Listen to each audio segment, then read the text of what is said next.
Hello. Good afternoon, President Macron. Thank you very much, Mr. Elumelu. My name is Chris Kwekowe. Just after I turned down a job offer from Microsoft in 2015, the Tony Elumelu. From where? Nigeria. Okay. Yeah, so I was saying just after I turned down a job offer from Microsoft in 2015, the Tony Elumelu Foundation was the first body to give me a note of approval, so I am forever grateful. That being said, my question is, for very long, I mean, we've seen that foreign aid, right, isn't, at the end of the day, a sustainable tool to finance economies across Africa. My question is going to be the fact that, you find out that young entrepreneurs across the African continent actually care a lot more about access to trade. How are you and your government facilitating this process? Access to trade. Access to trade. Access to trade. Okay. I think your issues are trade and finance, because you spoke about financing. And I think your challenge, and correct me if I'm wrong, Tony, but is access to trade. I mean, access to all the markets and access to finance. I mean, first, when you are a Nigerian entrepreneur, you have a big advantage. Your market is huge. Your market is huge. And if you don't get access to market, I mean, I'm sorry to be blunt, but it's the story of your politicians. I mean, that's the job of your government. Where are the politicians in the room? No, but Senator. that's the whole story of the government and politics. It's just that you should open the markets for new players. But that's a big issue everywhere. In my country, in Europe, in some segments, in some economic sectors, people say, I don't get sufficient access to this market because the old classical players just captured the market and made the regulation for themselves. So, first, your first market is a domestic market. Your domestic market is huge. I don't exactly know for your sector, but let's check if your market is totally free in terms of access, and if you don't have sort of over-regulation just dedicated to protect existing player.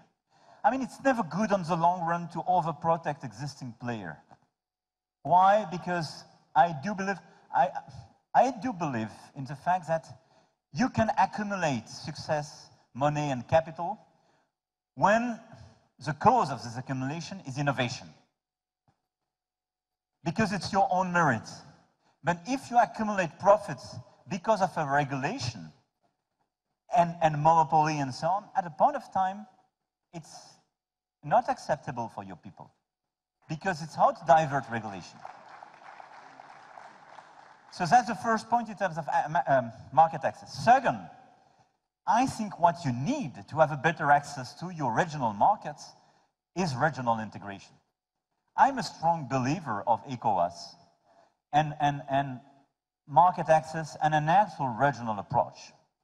Obviously, Nigeria is a big champion in ECOWAS. But I think for young entrepreneurs and young leaders, ECOWAS is a good opportunity. And I think that's where it's good for us to work together, because all your neighbors, or quasi-totality of your neighbor, is Francophone. And they have now to work to make business in English. You have to make business in French, but you have to make this regional integration real. And I do believe in an ECOWAS where obviously free markets, free trade, free circulation, much more integration. I mean, it will be the decision of your government. But as far as I understood, sometimes there are some reluctance about that. And the key drivers of this reluctance could be pushed by those whose interest is a vested interest and largely to get the monopoly in the country. That's not good for the country and for you. And I have to say, some countries of ECOWAS, have a currency closely linked to euro, and especially the old franc français, the franc CFA. And I told them, I think if you want to change that, I'm ready to do so. I'm open. Because for me, this regional integration at a point of time will go to more integration, market access, and probably a sort of common currency in the whole region. We have to change the rules. We have to accept these ideas. For a lot of countries in the region, their main interest is in the region and not just directly with Paris. I mean, it's the old fashion.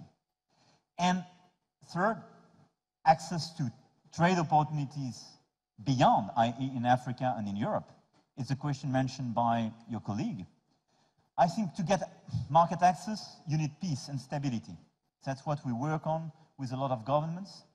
Second, you need a framework, and I do believe that what African Union decided in March in Kigali to launch this new initiative for free trade is a very good one. It's a very bold and very good one. And I think the more we can build common access and fair trade, the more we can do. But I want to insist on that for trade. I believe in openness, but on fair openness, which means you have to take into consideration social and environmental issues. And at the end, you have the financial constraints for an entrepreneur like you. You have a big chance in Nigeria because you have a lot of successful people. You have business angels. It's not the case in a lot of countries in the region. It's not the case. And you have people like Tony believing, and a lot of these leaders present in the room, believing in their ecosystem and investing in startups, in innovation in the country. And I want to thank them because what they do, it's not just for themselves an investment. It's for the country, the region, and for all of us.